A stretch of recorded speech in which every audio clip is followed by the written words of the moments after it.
झलक दिखाते हैं आपको। इसी मार्कंडे पुराण में इन कहां से ले रखे ये श्राद्धा के सिलसिले। एक मंदालसा नाम की औरत थी, उसने अपने पुत्र को शिक्षा दी, और वह ये ले रहे हैं। देख मार्कंडे पुराण के अंदर है, यही आपको सुना रहे हैं। ये काशी पृष्ठ से थोड़ा सा लेंगे।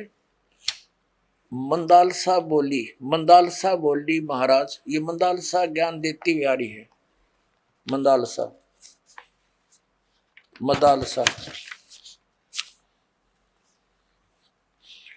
ये 82 पृष्ठ पे संक्षिप्त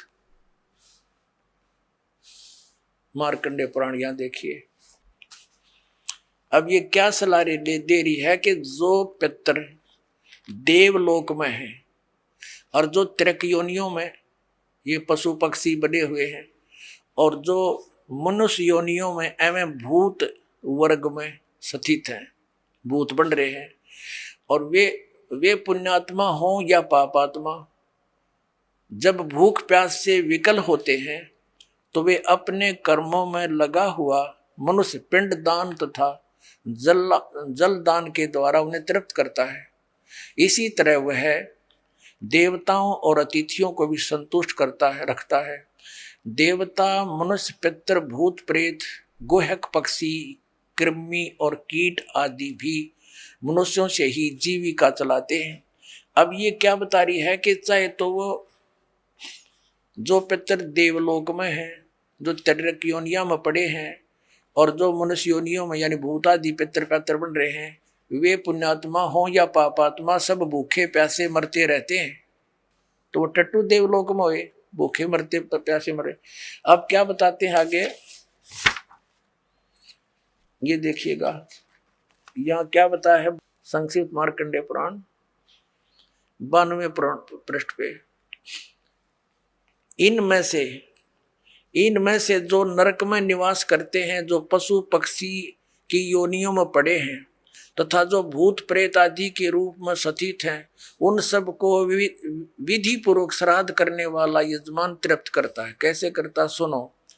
मनुष्य पृथ्वी पर जो अन्न बिखेरते हैं, उनसे पिशाच योनि में पड़े पितरों की तृप्ति होती है, जो जमीन पर दाने डाल देते हैं। बेटा, स्नान के वस्त्र से जो जल पृथ्वी पर टपकता है, उससे वृक्ष योनि में पड़े हुए पितर तृप्त होते हैं। जो रूख वृक्ष बन गए, उन नन्हों का नाका जो वस्त्र ने छोड़ दिए ना, वो वृक्ष योनि में पड़े हुए तृप्त हो जाएंगे। अरे भले आदमियों। अब ये एक बार क्या था, परमात्मा कबीर जी काशी में गंगा घाट पर चले गए।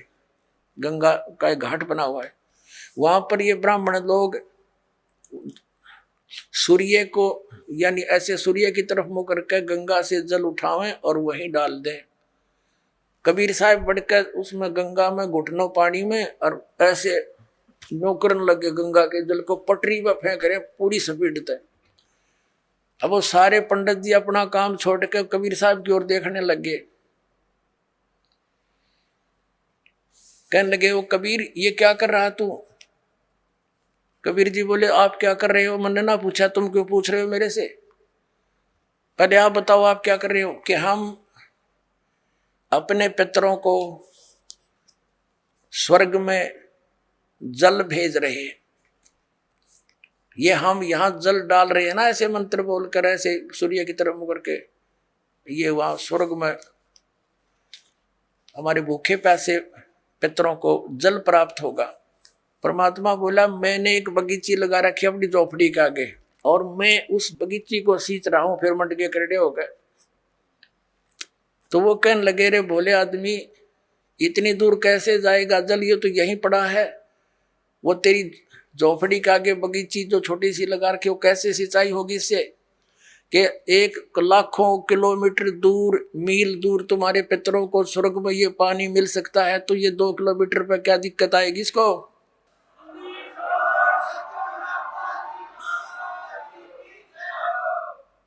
तो उनकी चौंध टूट गई। पंडित जिया ने फिर अपना गलती स्वीकार की, मालिक की शरण ग्रहण करी। अपने आत्माओं, वही यहां ये सिस्टम है। देखो, अब देखो इनके आगे फिर मार्कंडे पुराण हम पढ़ रहे हैं। 92 पृष्ठ पे 92 पे। उससे वृक्ष योनि में पड़े हुए पितर तृप्त होते हैं। अच्छा, वृक्ष तो है इतना बड़ा और पानी निचोड़ा कपड़े का उड़ा गंगा के किनारे, बताओ वृक्ष कैसे तृप्त होगा? उसमें तो बाल्टी भर गिरनी पड़ेगी। तो किसी मूर्ख बना रखे हैं देखो। और नहाने पर अपने शरीर से जो जल के कण इस पृथ्वी पर गिरते हैं, उनसे उन पितरों की तृप्ति होती है जो देव भाव को प्राप्त हो रहे हैं। देखो इनकी अकल। कहते हैं नहाने के बाद जो छींटे छाटे पृथ्वी पर पड़ते हैं ना, वो जो देवता बन गए उन पितरों की तृप्ति होती है। वो टट्टू देवता बन गए जब इसे पानी तो छकेंगे उड़ा हुआ तरह की अकल बना मार रखी मारी। देखो देखो, नहाने पर अपने शरीर से जल के कण इस पृथ्वी पर गिरते हैं ना, उनसे उन पितरों की तृप्ति होती है जो देव भाव को प्राप्त हुए हैं, जो देवता बन रहे हैं। और पिंडों के उठाने से वो पिंड भरवाते हैं, अन्न के कण पृथ्वी पर गिरते हैं ना, उनसे पशु पक्षी योनियों में पड़े हुए पितरों की तृप्ति होती है। बता वो पशु योनि में की भैंस बन कर खड़ी होगी, उनकी वह माई या दादी ताई काकी है, और उड़प वह कण गिरे पृथ्वी पर कीता है। वह भैंस तो उड़े एक टोकरा ने भूस खावा डेली, एक कण तक क्यों कर छिकेगी वह है तेरा कैसे भाई। देखिए से मूर्ख बना रखा।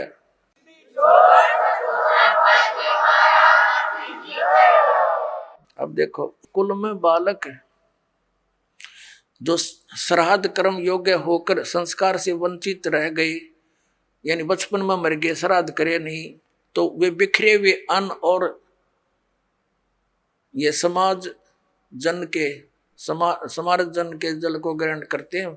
ब्राह्मण लोग भोजन करने के बाद हाथ मुंह धोते हैं और चरणों का प्रक्षालन करते हैं, तो उस जल से भी अनन्य पितरों की तृप्ति होती है। बेटा, उत्तम विधि से श्राद्ध करने वाले पुरुषों के अन्य पितर यदि दूसरी योनियों में चले गए हों तो भी श्राद्ध से उन्हें बड़ी तृप्ति होती है। अनन्य उपार्जित धन से जो श्राद्ध किया जाता है, उससे चंडाल आदि योनि में पड़े पितर तृप्त होते हैं।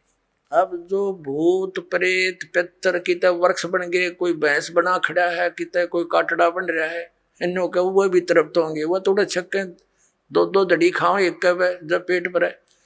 एक बार आदरणीय गरीबदास साहिब जी गांव छुड़ानी में हुए, जिनको परमात्मा मिले थे और सचखंड ले जाकर वापस छोड़ा था, उन्होंने फिर ये ज्ञान दिया। एक उनका शिष्य था किसान, और वो गरीबदास साहिब जी के पास बहुत समय बैठता था, प्रतिदिन सत्संग सुनता था, दिन में विचार सुनते रहते थे, बैठ जाते थे। तो वो एक दिन नहीं आया।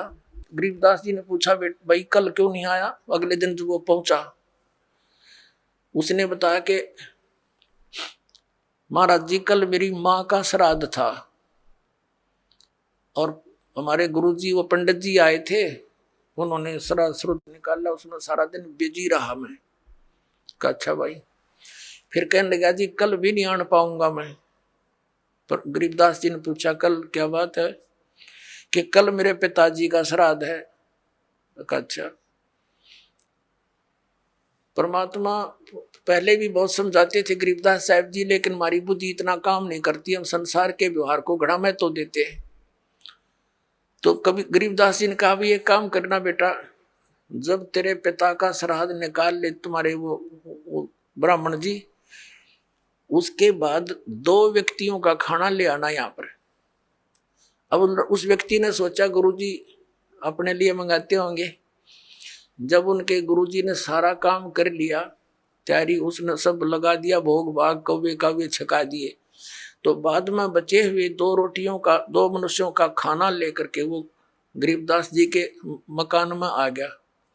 गरीबदास जी भी गृहस्थी थे, बाल बच्चेदार थे, किसान थे, लेकिन परमात्मा से परिचित हो चुके थे, तत्व ज्ञान से परिचित थे। उस भगत का ही खेत था, उसमें एक जोड़ी थी, छोटा सा तालाब जिसको लेट बोले। जब वो व्यक्ति लेकर आ गया 2 मनुष्यों का भोजन, गरीबदास जी कहने लगे आजा मेरे पीछे पीछे।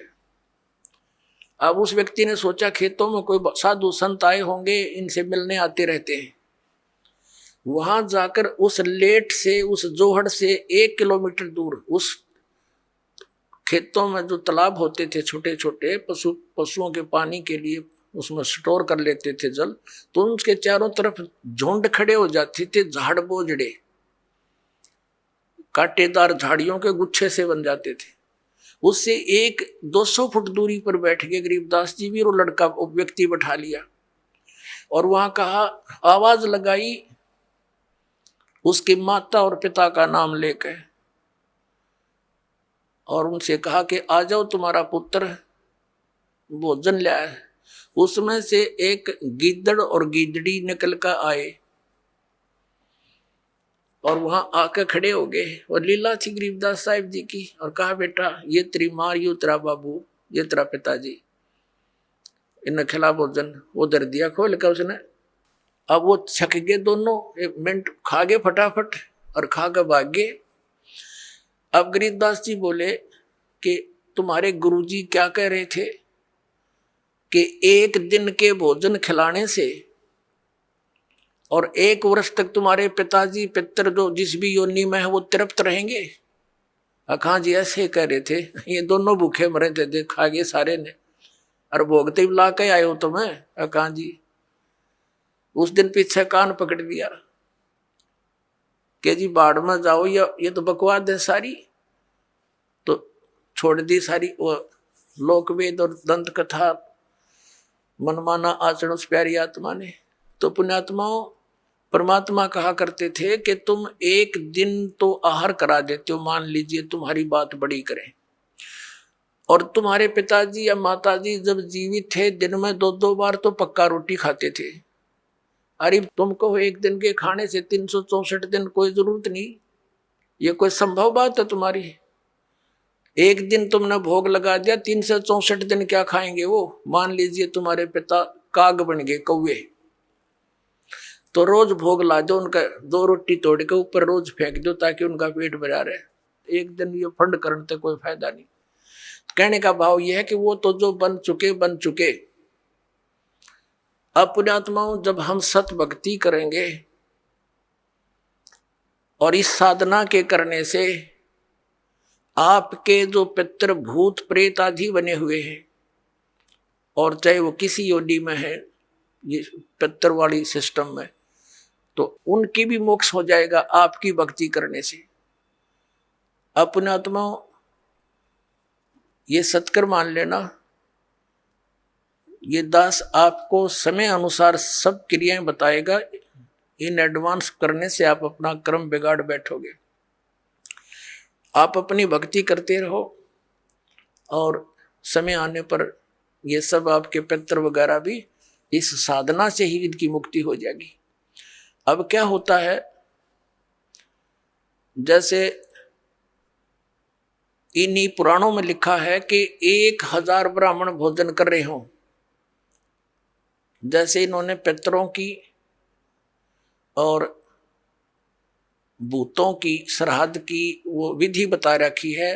पितरों के लिए भोजन कराओ ब्राह्मणों को तो ऑड नंबर में हो, जैसे 1, 3, 7 यानी 5, 7 ऐसे हो, और बाकी इवन नंबर में हो, ऐसी संख्या में जमाने चाहिए।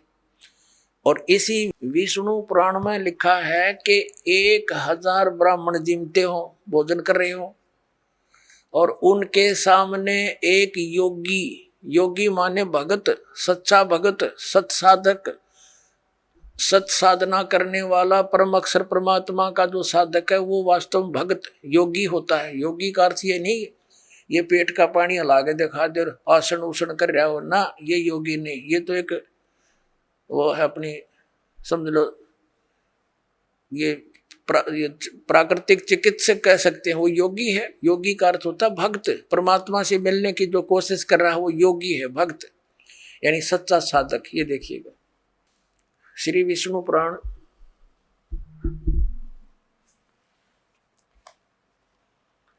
गीता प्रेस गोरखपुर से प्रकाशित है।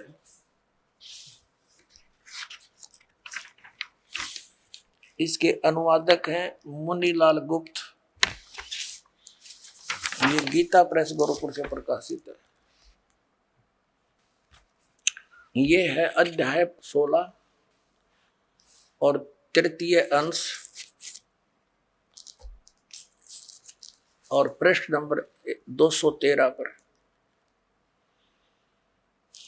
यहां पर लिखा है, हे राजन, श्राद्ध करने वाले पुरुष से विश्व देवगण, पितृगण, मातामह और कुटुंबी जन सभी संतुष्ट रहते हैं। हे भूपाल,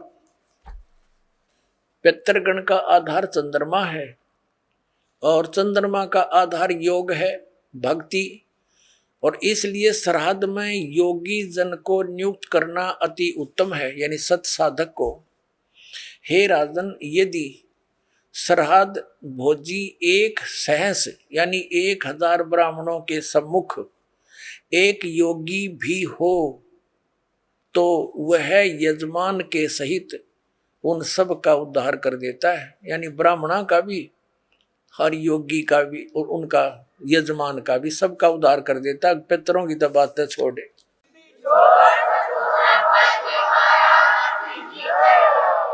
पुण्यात्माओं, यहाँ पर आप सब योगी हैं और जो भक्त आपके यहाँ दान करता है वो आपको जमा रहा है, तो आपके पितरों का तो वही उद्धार हो जाएगा, ये सत्कर मान लियो।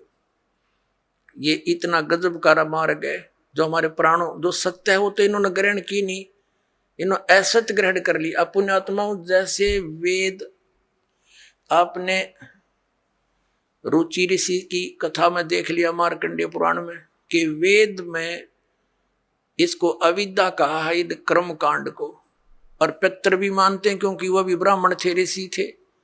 अरे वो नो कहीं हमारी दुर्गति हो जाएगी, जय दूसरा आदमी निकालेगा।